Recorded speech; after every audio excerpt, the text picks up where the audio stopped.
Good afternoon. Hi, this is Gregory T. Roberts. How you doing? I'm new scenery here. I'm at the house. No, my house don't look like that. Anyway, you are watching Torn Into News and More. We do cover a lot of political, and but we decided to expand on more because there's a lot of information that we need to talk about. Uh, I want to thank Tony, and no Jesse Starr and his business, The Essence of Tony. Check him out. His phone number is 601-918-0255. I found some glasses. He found me some glasses that I can look at all these screens here. So, Mr. Starr, thank you so much. Today, we're going to be talking about some very serious issues. Of course, they had the shooting in Colorado, which we're going to be talking about. We're going to be talking about gun control today.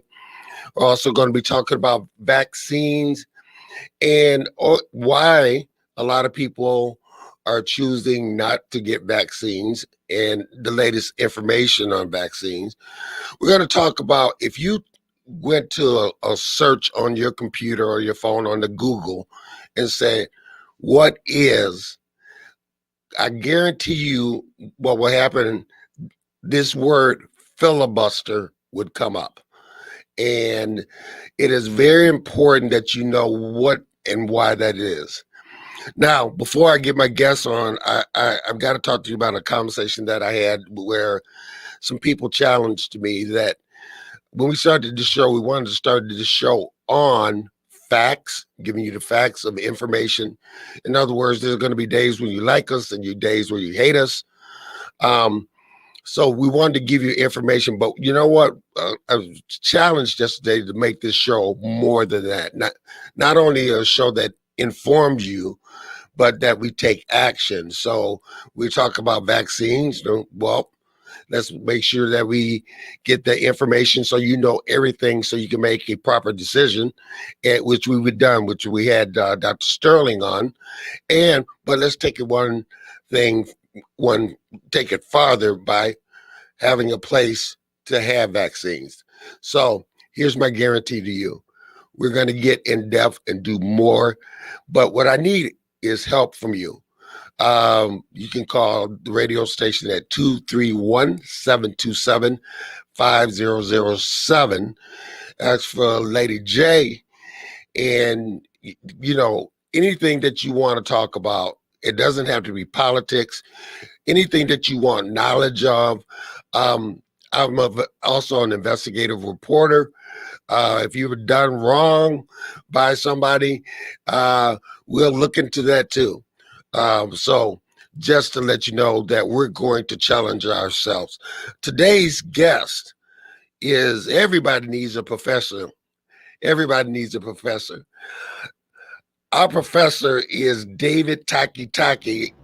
Mr. Taki, are you there? I am here, Greg. Great to see you. Is Pastor Melvin Burns hooked up yet? There he is. Hey. Good afternoon, gentlemen. How's it going, guys? It's good. Good to see you, Professor. Good to see you too, Pastor. Yes, sir. So, guys, I talk to the audience. A matter of fact, before I go on, if you would like to be involved in the conversation of the show, you can go to our Facebook pages, WVS 103.7 The Beat, or you can go to M106 or Gregory Todd Roberts or Melvin Burns or David Taki. You can go there and get involved, and you can see, and we need to see your questions. And if you're listening and just driving right now, just remember that information for the future. Let's break the glass, get rid of the smoke, and get right into it, guys. We got a lot of stuff to talk about, and I guess the first thing is let's address the shooting in Colorado, which happened Tuesday. What happened is, and then let me go here, is a 21-year-old guy walked into a store and shot several victims.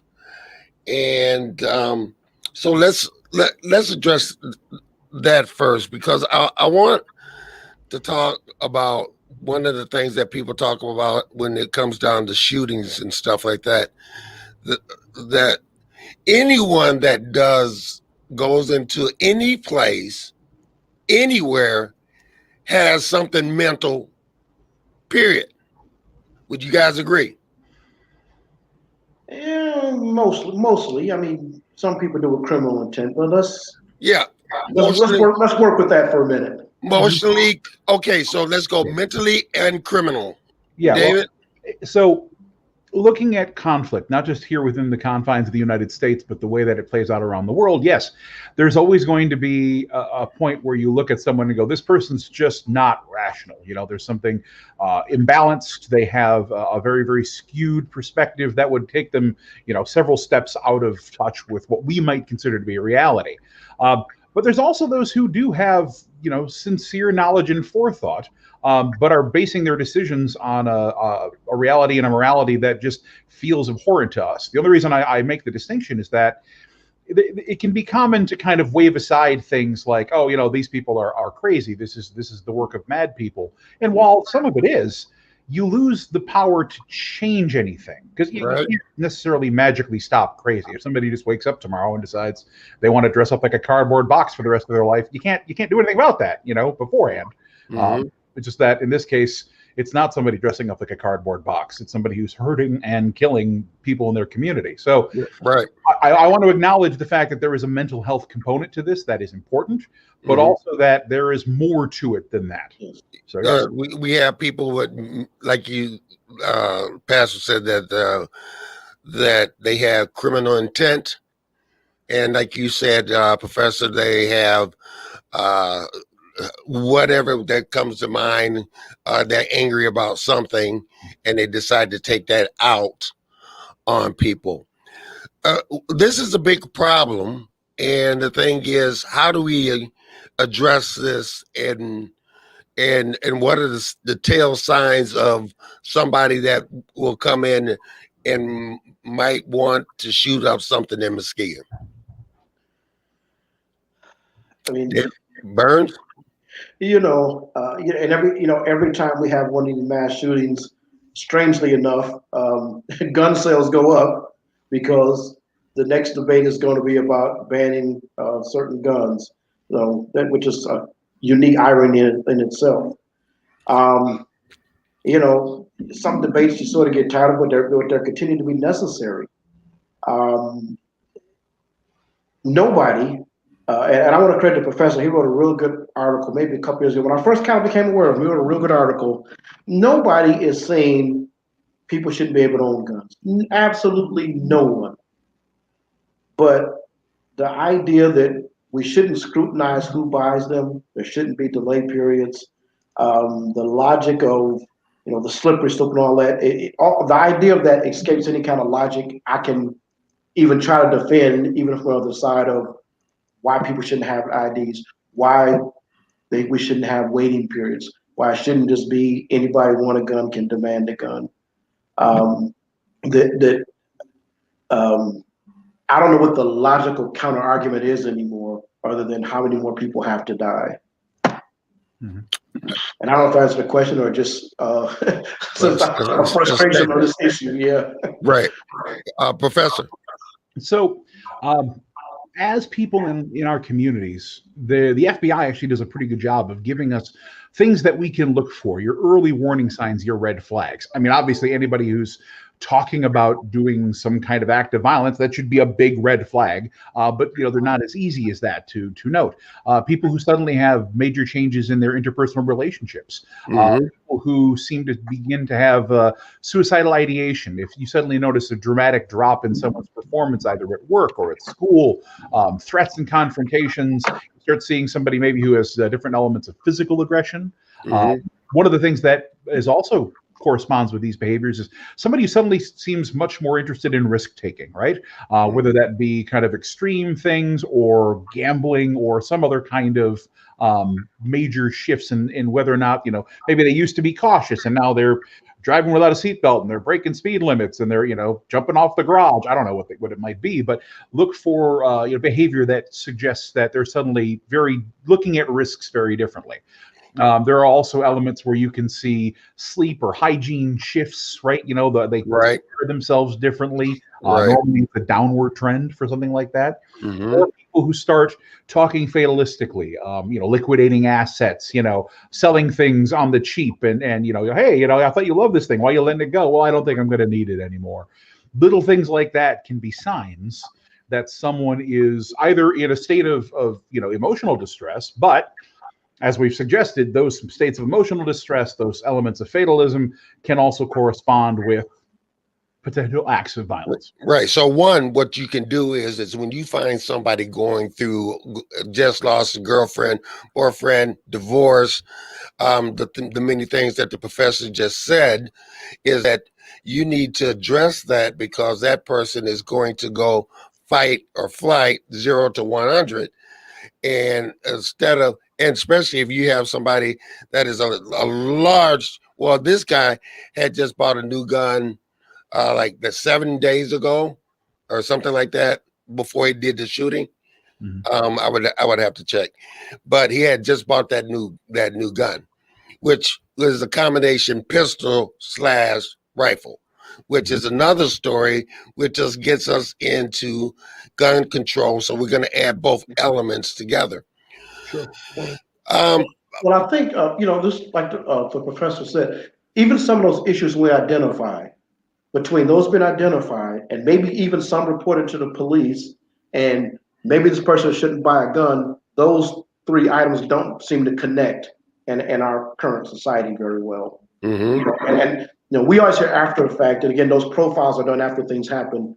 I couldn't say, I don't know how often when those things connect do we find out, something serious was averted. I think, I've had experiences in my own family where something happened and somebody was in distress and somebody said, hey, let's take the weapons out of the home. To what degree do we get a report of, and it's hard to report what didn't happen. But my sense is those things don't connect very well. Often we hear somebody in the family had called the police or called a social worker, but that didn't translate to, hey, this person was at the store buying 500 cases of shells, or this person just bought a new handgun, and several family members knew this person was in some type of emotional or mental distress. They don't seem to connect so the warning signs are seen by the right people, or the warning signs prevent some of these things from happening. Okay. The Constitution tells us, and a Second Amendment, that you have the right to bear arms and militias. Correct, Professor? Yeah, so the Second Amendment states essentially that the right of the people to keep and bear arms shall not be infringed. But it's important to note that the first part of that amendment says that a militia being necessary for the security of a free state, the right of the people to keep and bear arms shall not be infringed. Obviously, pro-Second Amendment advocates, pro-gun rights individuals tend to look at the back half of that amendment and say, look, this is an absolute right. It says the right of the people to keep and bear arms shall not be infringed. That's it. Other people have historically looked at the entire amendment as one sentence and said, no, what this is saying is that because a militia is necessary to keep the state free, that we should have the right to keep and bear arms. And we have a militia in the form of the National Guard. And so this shouldn't be viewed as a unlimited right. Throughout history, we've seen different interpretations of the Second Amendment. In the early and mid 1800s, it was not thought of as private firearm possession was not thought of as bearing arms.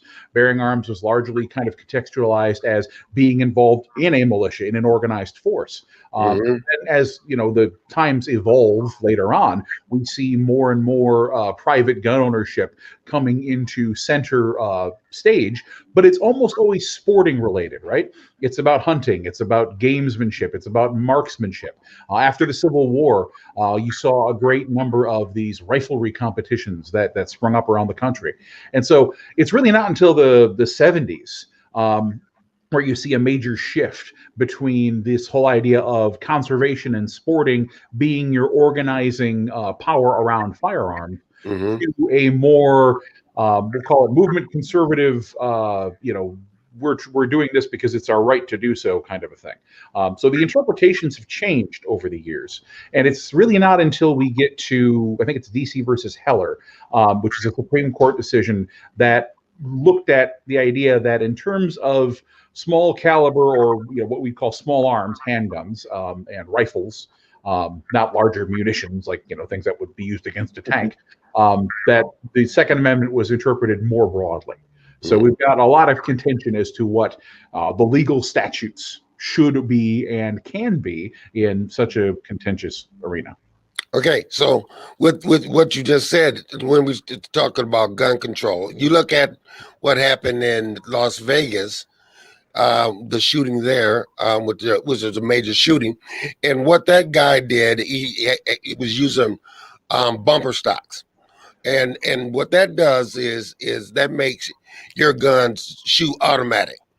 Okay, people, cooler heads prevailed and said, we don't need that. Let's get rid of that. Why don't we see more of that those kind of actions? Because I know, like Pastor Burns said, when these things go up, people go on buy guns. And matter of fact, I am seeing more people that are carrying guns now ever before, more than ever before, and you almost have to put bullets on layaway because you can't find bullets. So why can't cooler heads prevail and just say, okay, let's take a little more time for you to buy a gun? We're not trying to stop you from buying a gun, number one. Number two, we understand your rights to carry and hunting because of what you do, but do you really need a AK-47 or AR-15 or MOUSC? Is that necessary? When we keep on getting these shootings, but nothing is happening. The cooler heads, I don't know. We've been, kind of waiting on that for a little while. I mean, and you do get some movement from time to time, but kind of like you said earlier, it makes it easier when you can excuse it to somebody who may have some mental and emotional problems and say, well, that was just an aberration. That person had a problem. That's not all gun owners, and so there's a large contingent of people that don't see a problem. Again, they rly on this, however it's interpreted, this constitutional right, and to the point this has become a political issue. And we know in political issues now there are no cooler heads. There's just two sides, and so I'd love to tell you there's some hopeful mediation out there, but it unfortunately tends to be, well, whoever's on any issue almost, as we'll talk about. Whoever has the most votes, that's what we're going to do for now. We don't get the cooler head discussion very often. And on this issue in particular, we don't get that discussion. Professor.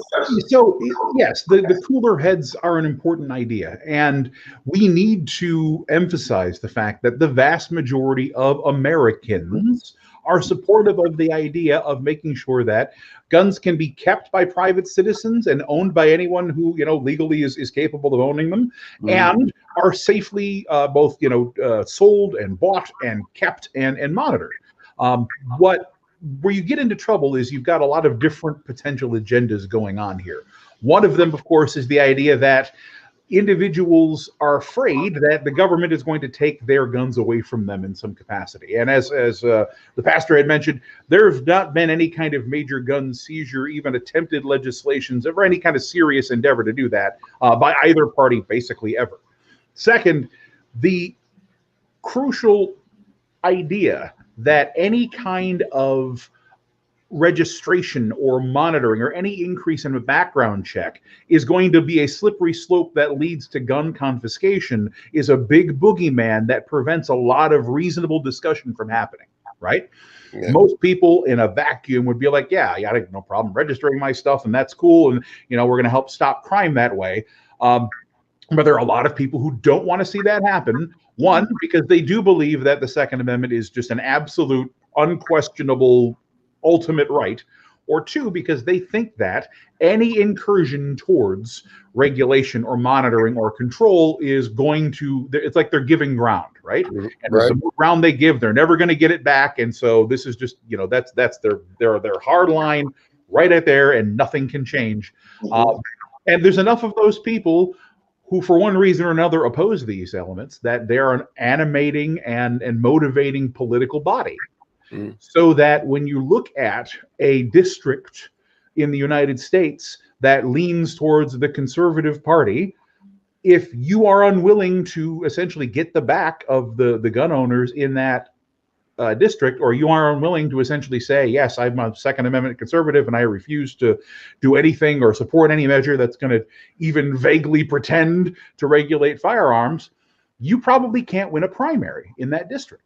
It's a very difficult thing to do. So that puts all of the lawmakers on that side, on the Republican Party. And that makes it virtually impossible to move any kind of legislation, even if behind the scenes, you talk to the vast number, majority of conservatives and the vast majority of Republican leaders, and off books behind the scenes, they'll go, yeah, I think some of these things are completely reasonable, but they can't afford to take that position publicly because they'll lose their next election. Well, if you look at the state of Illinois, which has some of the toughest gun regulations, but they have problems in Chicago and stuff. But if you look on the either side of Illinois, they have some of the more lax guns, and a lot of the guns are coming from those other states.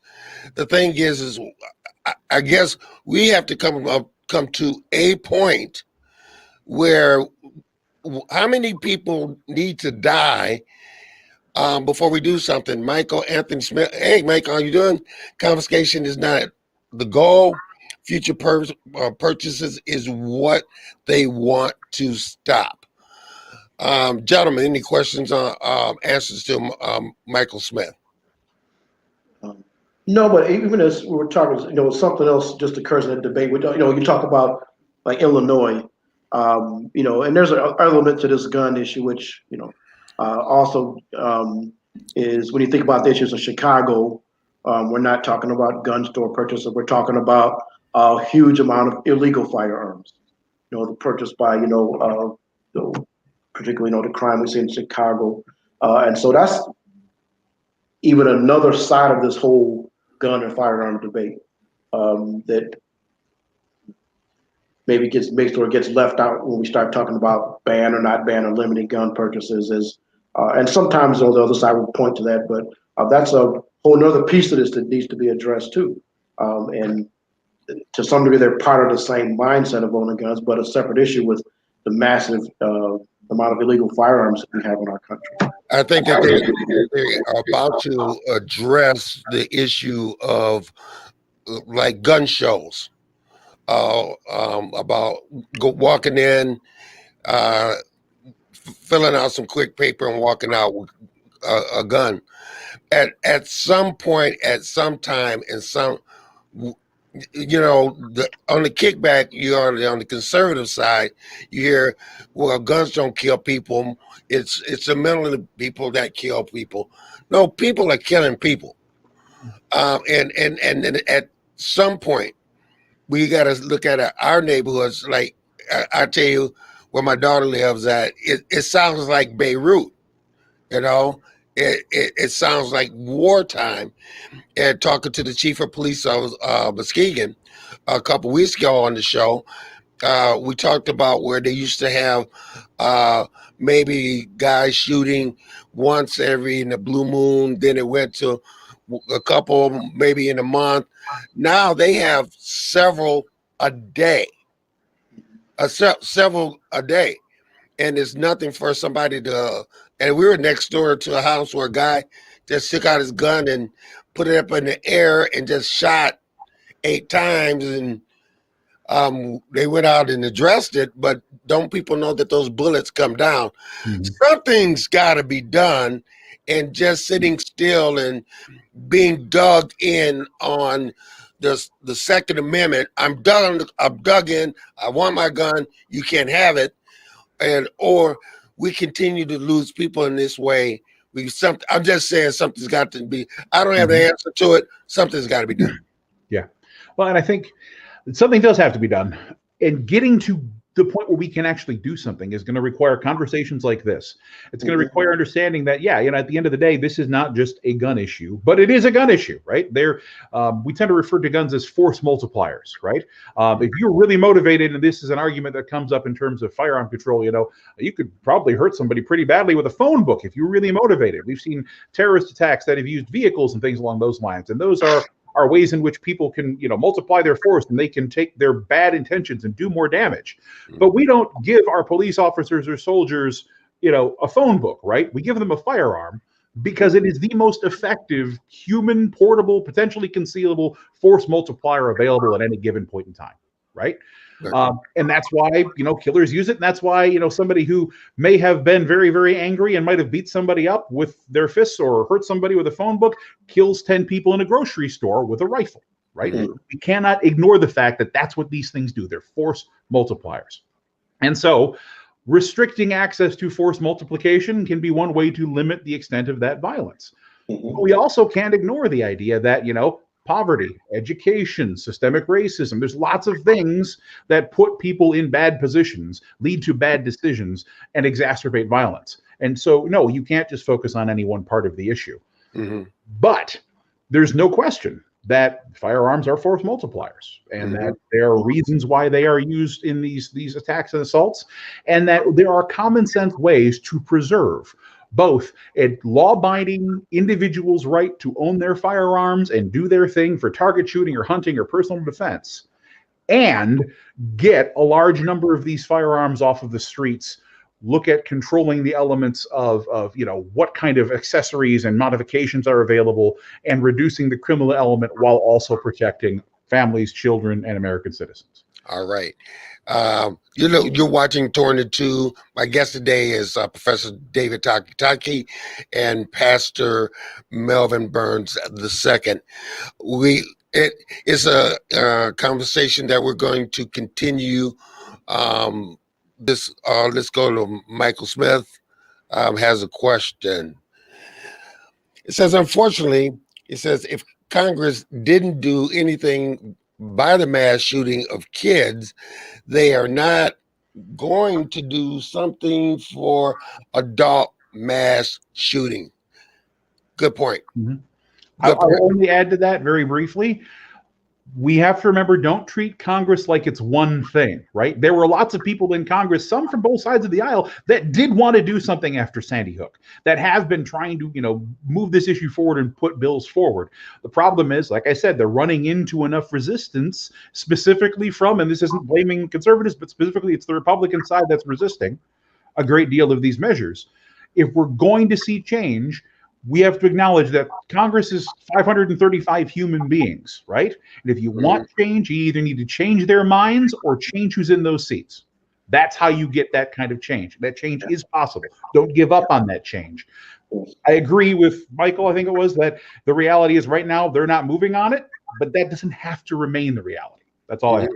I think we have another question from Jack Page. Okay. Jack Page said, what I like to see is at least an insurance program that charges $1 surcharge on each new firearm sale regulations to fund victims, so families of the victims of violence from firearms have some resources. Question, guys, have anything on that one? Initially, it sounds like a good idea. I think, you could have the purchaser kick in $1 and have the manufacturer kick in a couple bucks, right? Okay. Another question, Michael Anthony Smith says, only explains the partnership in Congress. That only explains the partnership in Congress. Michael, you have to go more in that. And we'll address that. We're going to go to the next. Another question. Go to Chris Paul. My question is, how will you get criminals to follow the law? With Chicago having the toughest gun laws, why doesn't it work there? And that's kind of what I was speaking to earlier. The other part of this issue is the massive amount of guns that are produced and available in this country. And that goes back to a manufacturer, a supplier, and I wouldn't dare say I'm an expert on how guns get into our communities, but clearly there are people that have a better idea, better understanding of this, like your FBI's and ATFs. But that's the other part of this. And again, but it's part of that same mindset where we don't want to touch the whole firearms industry, which has, again, there's a substantial amount of lobbyists and those things as well. Those people who use those guns don't make them still. And so that's also part of this whole issue on weapons and firearms is, again, that massive amount that's being produced, somehow making its way into the hands of people who clearly have criminal and harmful intent. Another question for Chris. Right. So he says, so should the law-abiding citizens pay for criminal non-compliance? Right. Well, let me throw out to this. Most of the criminals would probably like to be able to use rocket launchers and grenades and flamethrowers too, but it turns out they can't get those. Right. Yes. All right. The proliferation and the sheer ease of access to, small arms in the United States is exceptional. Right. Other countries that have firearm laws and restrictions don't see the same rates of firearm criminality, and they don't see the same mass shootings that we do. Now, do I think that individual property owners and gun owners should have to pay for criminal noncompliance? Of course not. And they don't have to if we enact the same kind of laws that many of these other countries have that permit individuals to enjoy their firearms while also doing things like engaging in registration and tracking and investing in things like poverty alleviation and eliminating the causes of many of the criminal undertones that infect our communities. So no, this is not just it's all the guns type of solution, but the guns are absolutely part of it. And we can't simply throw our hands in the air and go, well, if we're going to do anything, we're going to, infringe on the rights of gun owners. No, you don't have to infringe on the rights of gun owners. I'm a gun owner. I actually own several firearms. And if I have to fill out a couple extra pieces of paperwork, or I have to pay an extra couple of dollars when I purchase my firearm, that's not an imposition to me that I would find at all unreasonable. And I would seriously question anybody who does find that kind of a thing unreasonable, right? Because that sounds like you're trying to adhere to this extreme line that prevents any kind of reasonable progress on these issues. Mm-hmm. We need reasonable progress on these issues. I don't feel like anybody's coming to take my guns away from me. But I also think there's room for progress. Which let's make this very clear to Chris and thank you guys for the wonderful questions. Is that listen, nobody is coming to your house to take your gun. If you bought it, you did the correct thing. That would require a change of the Constitution and change the amendment. And that's not going to happen. Michael Anthony Smith, true, the illegal guns are a huge problem, and we've got to do something. Also, and we'll save this conversation for another day because I want to move to the next point. Is it really necessary for a person to own an AK-47? So we'll talk about that on the next issue. On another day. All right. As I told you guys, if you typed up what is, you would right now, if you did a Google search, you would see what would pop up is the filibuster. It is like the number one search thing right now. It's going to become very important with what's happening in the Senate with a 50-50 tie. And in case there's a 50-50 tie, the vice president, which is the president of the Senate, is the breaks the tie. David.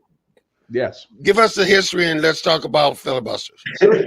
I'm looking forward to this. Filibuster, you need to understand what parliamentary procedure is. And it's basically the way and the rules that any major legislative body uses to kind of work through its business, right? Right. And so when something gets introduced to the floor on either house of the American Congress, normally it gets referred out to a committee. It comes back from a committee to general debate if it gets passed out of committee. And once it's on the floor, debate is normally set. So we're going to be talking about this particular bill for a certain amount of time. Mm-hmm. But to change what you're doing or to close debate on that bill and move into voting procedure, right? Because our legislative bodies have two different types of votes. There are procedural votes, like, this is what we're doing today. And then there are substantive votes, like, does this pass? Does it become a law, right? Right. Well, in order to get to the substantive vote where we decide whether or not something's going to become a law, we have to get through this procedural vote called closure or cloture, right? Mm-hmm. And the way that the original rules of the Senate were written, in order to get to cloture or to close debate and move into formal voting procedure, you needed 60 votes. Now, there's 100 senators, right? So the idea was that you needed a majority at this point to say, hey, look, we're done talking about this, let's vote on it. And that was so that there had to be some pretty broad agreement as to whether or not there was more to talk about on any given issue.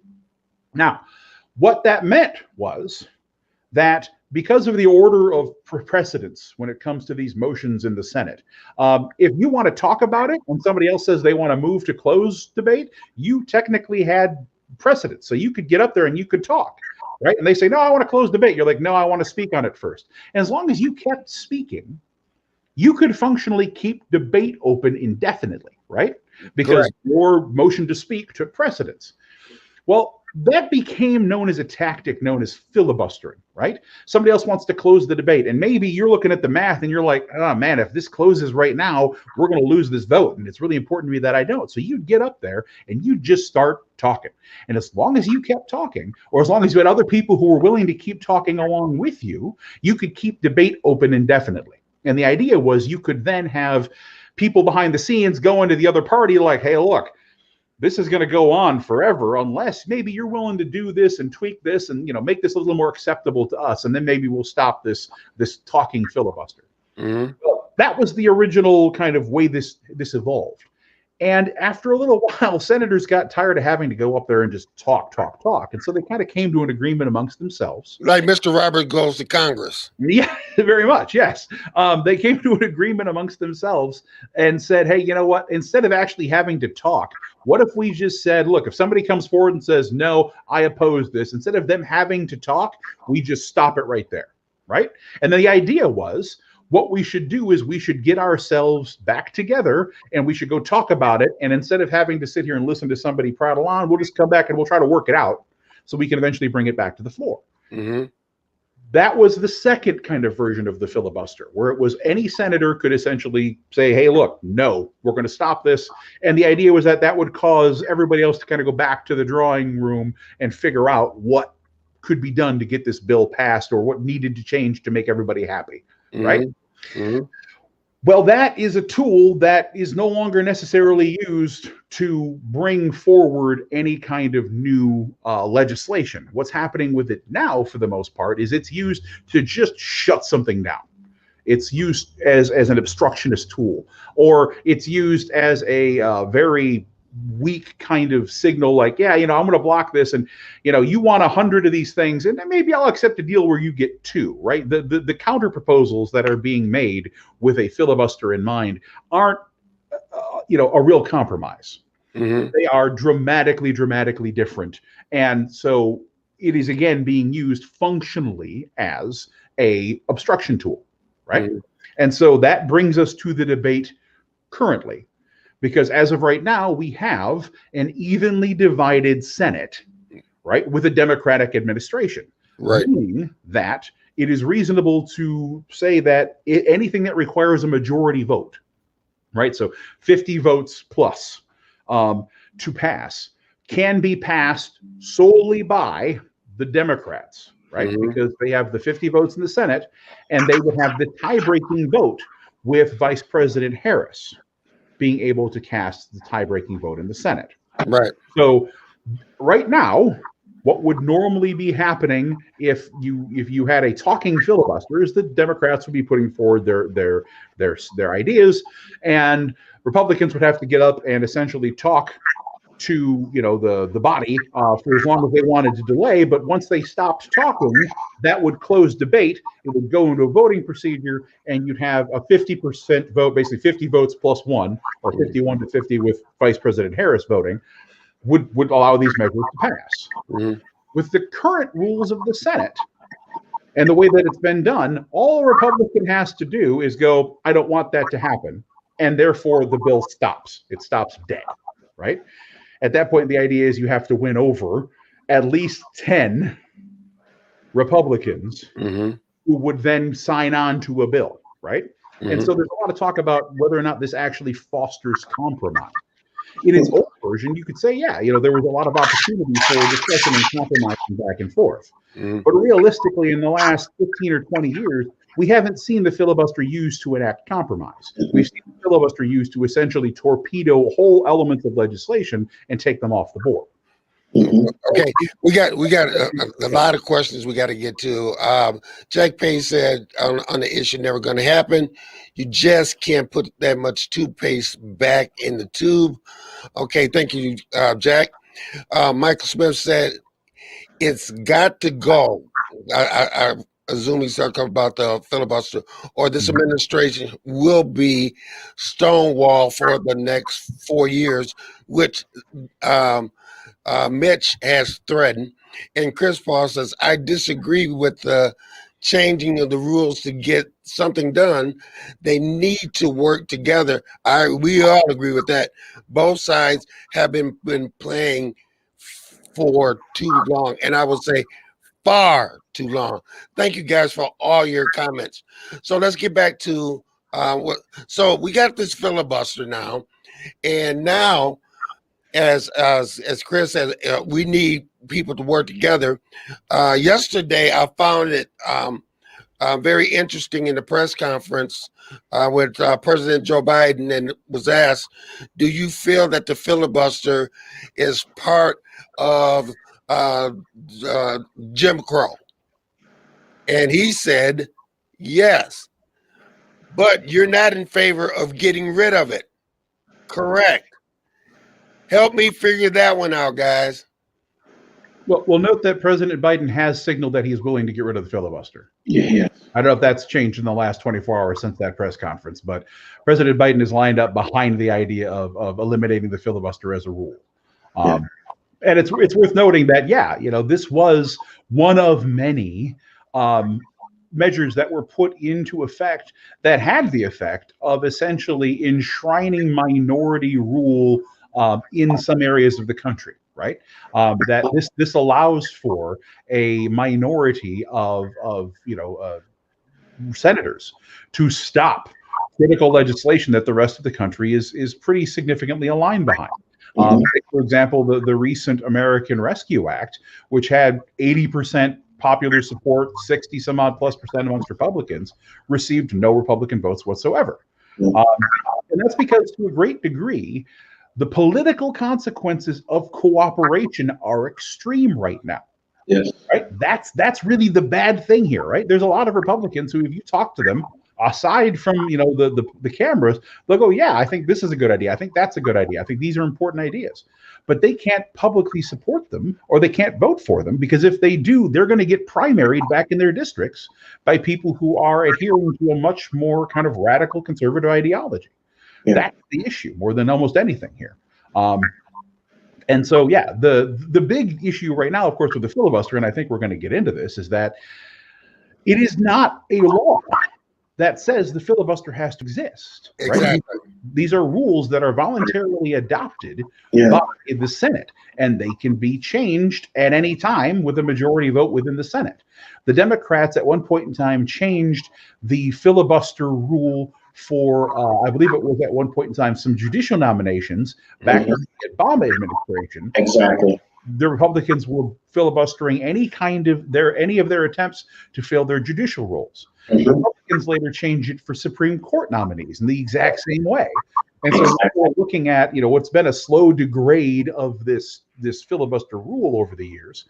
Now the Democrats are talking about either saying, okay, well, filibusters, just like they don't apply to judicial candidates, maybe they don't apply to voting rules anymore, right? So they can feasibly pass H.R. 1. Or maybe they don't apply at all, and you have to do the talking filibuster, at which point in time it would just be a matter of time. Right. Somebody couldn't talk and they could close debate and move on, right? The nature of this rule and the nature of the Senate is very different than it was even just 25 or 30 years ago. Yeah. We are far more polarized. We are far more contentious. And people, and I will say there are people on both sides of the aisle for whom this is true. All right. But right now, there are a lot of people in the Republican Party who look at the things that the Biden administration is moving forward on and simply say, look, if they do nothing, if we stop them from doing anything, that's better for us than them accomplishing anything. We are willing to just shut down shop. Right? And prevent any kind of progress from happening, because then they're going to look bad and we'll get back in power, and then we can do the kind of things we want to do. Right. Yeah. Pastor Mertz, when we work backwards, with Mitch McConnell threatening, HR 1, it's like, so far what we've seen is, again, they're going to oppose everything anyway. But, we kind of fall in love sometimes with these traditions, and, that's going to part, and the professor gave us some historical context where, 150 years ago, you might filibuster because, the gentleman from Maine didn't make it down to the session in Congress yet, to cast his vote. And so there may be some logical reasons for it. So we kind of tradition with the Senate and all these things, but,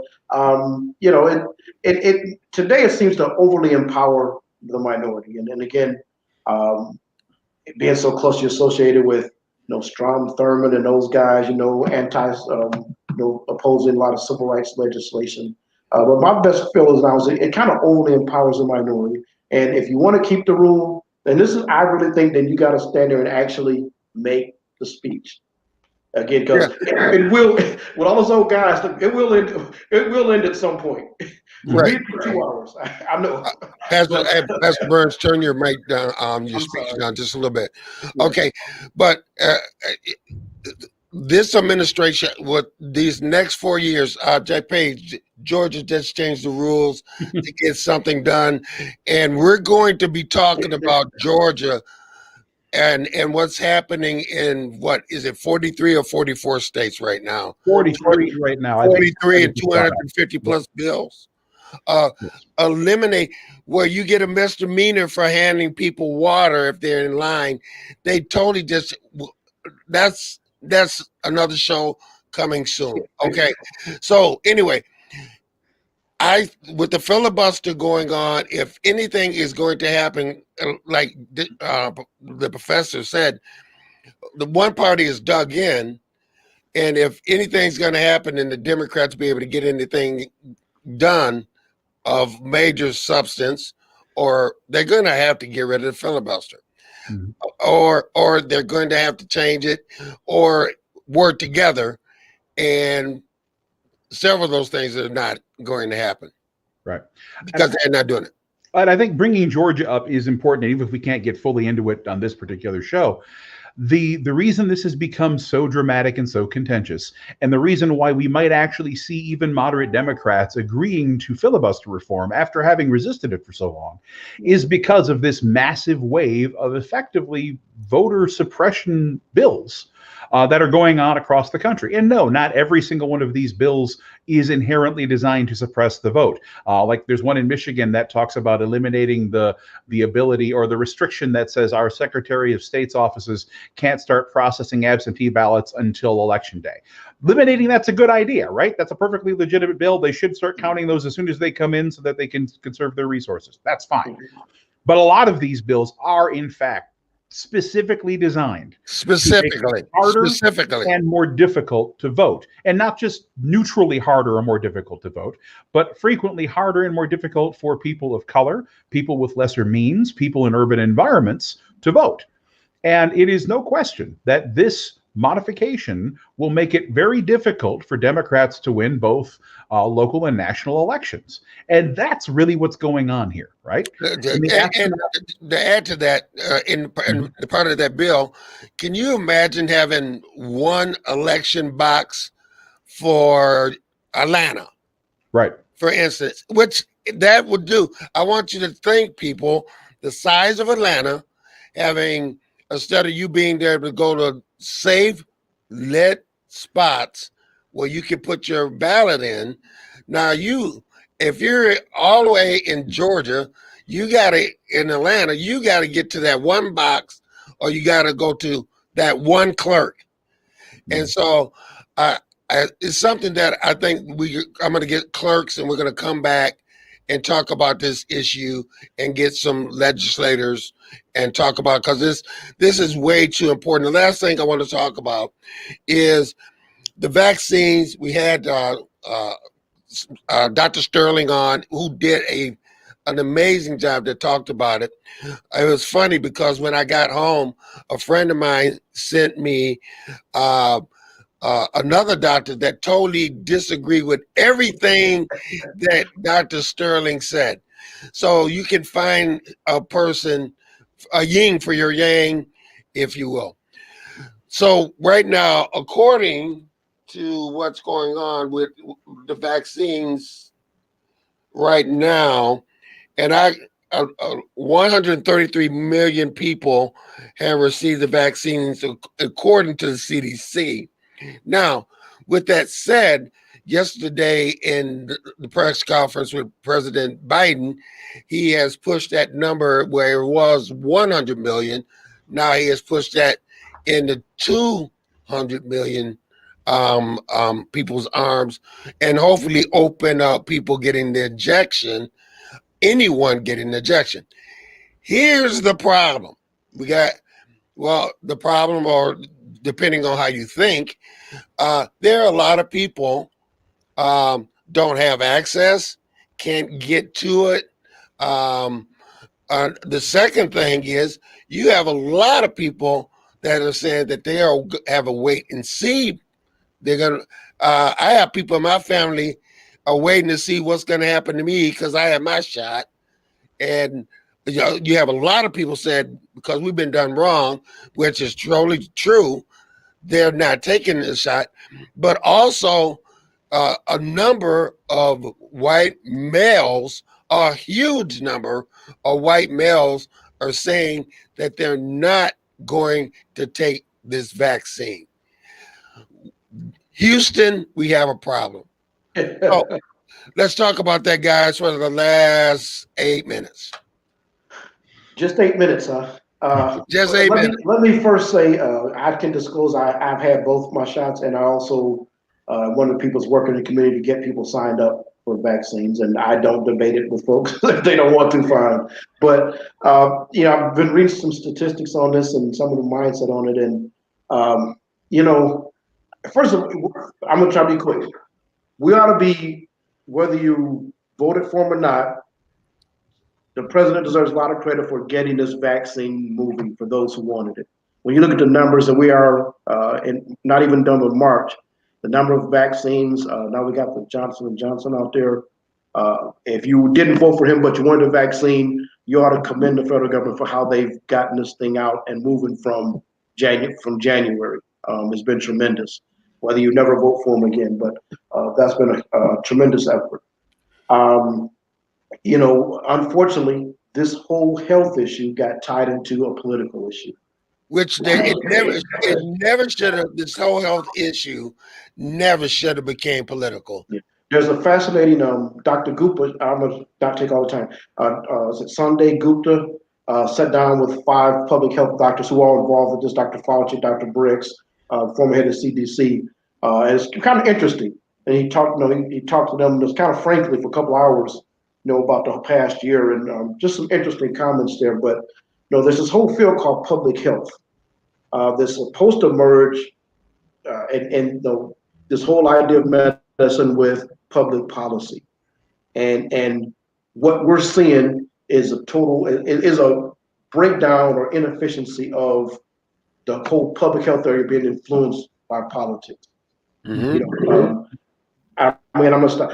I was going through my mother's stuff, found my vaccination card from when I started kindergarten, first grade, and 66, 67, me getting all those shots, which we didn't have any clue, but you needed to go to school. The idea that the CDC and the people in our country doesn't mean the best for all citizens is a huge problem we've got to now overcome. I will just say that. We know the history with African Americans, other races, really Native Americans had the issue with supposed public health.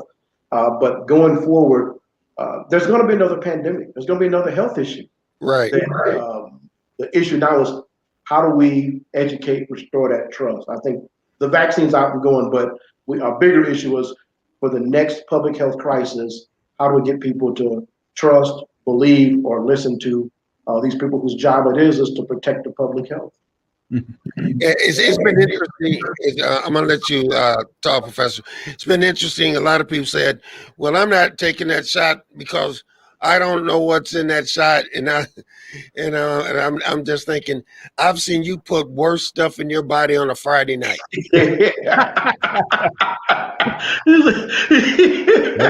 And well, I want to go to Michael Anthony Smith says, hey, I'm in Houston. We don't have a problem. LOL. Okay, Professor, I'm going to give you the last say on vaccine. All right. So full disclosure, I got my vaccine on Wednesday, my first shot. I'm due back in another 3.5 weeks now for my second shot. Yeah, I think the pastor was on the right track here. There's reasons why people have, potentially complicating health conditions and their own anxieties about the medical system. There's no question that, people of color and marginalized communities have gotten the wrong end of the public health equation in the past. And I don't fault anybody for having a little bit of anxiety or trepidation about those things. What I do look at is the science, right? And the science behind these vaccines is sound. It's difficult to explain because most of us aren't talking about, vaccine response with mRNA and how these things work, right? Mm-hmm. So it's difficult to sit down to a layperson and go, hey, how this works this way. But I guarantee you the same kind of difficulties would come if I tried to sit down and explain to somebody how their cell phone works, right? Same thing. That's why we got the 5G conspiracies and stuff, because people don't understand how these things work. Right. Mm-hmm. So public education is a big problem here, and we need to kind of get people on board with understanding what science is. But the people who are doing the science and the governments behind them also have to rebuild some trust, right? For all of the reasons that we talked about previously. When it comes down to it, right, these vaccines have been put through thousands and thousands and thousands of trials, right? The Pfizer BioNTech one was in over 50,000 people at one point in time before it could ever go through even its emergency approval process. Right. They are effective and they are safe, and dismissing the medical concerns for individuals who are considering getting the vaccine is useful. And I don't want to put guilt on those people, but obviously the more people we get out there who are resistant to the disease, the less chance that disease has to spread, the less chance that disease has to mutate, and the safer everybody is. So that's the science behind the immunology, about getting everybody up, achieving a natural and a real herd immunity. The other thing, of course, is the political end of it, right? And let's not mess around. It got politicized because of the fact that President Trump was afraid of the economic downturn that would happen if he had to actually implement smart pandemic policies, which he could have easily done because countries all around the world did them, right? And didn't. And so he got put in a position where he had to essentially pretend like it was not a big deal, because if it was a big deal, then he already had screwed up. And that has just snowballed into a sense on the part of many Americans that this is not a big deal. And of course, you've got media elements and misinformation feeding into people that it's not a big deal. We've seen over 120 million cases worldwide. We've seen close to 3 million deaths. And the fact that the United States, with 4% of the world's population, has seen something like, at this point in time, 25-30% of the COVID deaths. 542,584 deaths. Right. So 20+% of the COVID deaths have happened here, despite the fact that we're only 4% of the population. That's because we've completely botched this. Yes. Right. And the attempt to vaccinate and the attempt to inform is an attempt to try to undo this, stretching that goal from 100 million vaccinations to 200 million vaccinations in 100 days is evidence of progress that we're making, but we're not there yet. And so I encourage everybody, if you've got doubts, go to reputable sources of information. Get on the horn with Greg. He'll point you at the right people. Talk to Pastor Burns. Find me. We'll point you at reliable sources of information that will help you find what you need in order to be comfortable with this decision. But it is the right one. All right, guys. Thank you so much.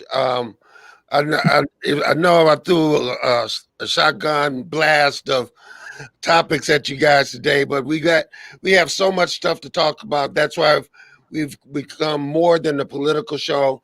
We want to get, there's so many issues that we have to address. But so you've been watching, listening, torn into for this week. I want to thank Professor David Takitaki, Pastor Melvin C. Burns II, and have a great weekend. Go change somebody's life for the better. Take care. God bless. On behalf of everyone